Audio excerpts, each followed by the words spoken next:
నా పేరు దొంతినేని నరసింహ అండి, గడ్డనాం డివిజన్ నుంచి. భూ కబ్జాల గురించి మాట్లాడారు గానీ జీహెచ్ఎంసీలో అవినీతి గురించి మాట్లాడలేదు. సార్ ఇందాక మీరు అందరూ సమస్యలు చెప్పారు, ఆ సమస్యలకు అసలైన మూలం అవినీతి. అది ఎందుకో నేను ఇప్పుడు చెప్తాను. రైట్ టు సర్వీస్ యాక్ట్ ఉంది మనకు. జీహెచ్ఎంసీలో 8,000 అప్లికేషన్లు పెండింగ్ ఉన్నాయి. సిటిజన్ చార్టర్ల ప్రకారం 3 రోజుల్లో 4 రోజుల్లో జరగాల్సిన పని జరగట్లేదు. డబ్బులు ఇస్తే గానీ పని చేయరు వాళ్ళు. దానికోసం ఎందుకు రైట్ టు సర్వీస్ యాక్ట్ తీసుకురావట్లేదు గవర్నమెంట్?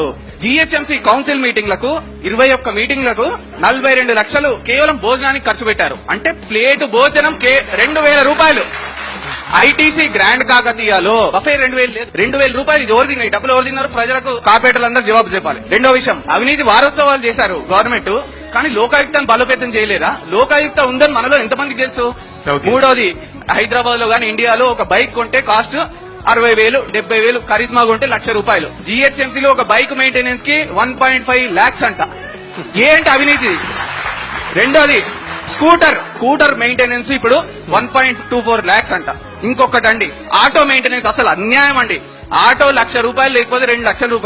ఆటో మెయింటెనెన్స్ 16 లక్షలు అంట జీహెచ్ఎంసీ. ఇది ఎక్కడ న్యాయం? నాకు ఇప్పుడు చెప్పాలి. ఇందాక మేడం చెప్పారు వీధి కుక్కల గురించి. కుక్కల మీద కూడా అవినీతి అండి. నేను చెప్తాను, కుక్కలకు గర్భ నిరోధక వ్యాక్సిన్ ఇస్తే కిట్ 45 రూపాయలు. మన జీహెచ్ఎంసీ వాళ్ళు చూపెట్టింది 5,000 రూపాయల కిట్ అంట. ఎక్కడిది అవినీతి? ఇంకొక విషయం అండి, ప్రభుత్వం మాటలు కోటలు దాటుతున్నాయి కానీ పనులు ఆఫీస్ దాటట్లేదు. మహిళా భద్రత గురించి మాట్లాడారు. మహిళా భద్రతకి కేంద్ర ప్రభుత్వం నిర్భయ చట్టం తీసుకొచ్చి 3,600 కోట్లని శాంక్షన్ చేసింది. మన తెలంగాణ ప్రభుత్వానికి 600 కోట్లు రావాలి. మన ప్రభుత్వం ఒక్క ప్రపోజల్ పంపలే, 0 డబ్బులు మనకు వచ్చినాయి ఇప్పటి వరకు. ఏమైతుంది? మహిళా భద్రత గురించి షీటీంలు అంటున్నారు, నిర్భయ చట్టం నుంచి డబ్బులు ఎందుకు తీసుకురాకపోయారు? కర్ణాటక గవర్నమెంట్ 24 కోట్లు శాంక్షన్ చేయించుకుంది, కేరళ గవర్నమెంట్ 30 కోట్లు శాంక్షన్ చేయించింది. మా బిఎన్టీ కాలనీ ప్రజలు గోదావరికో కృష్ణాకో పుష్కరాలకు పోవాల్సిన పని లేదు.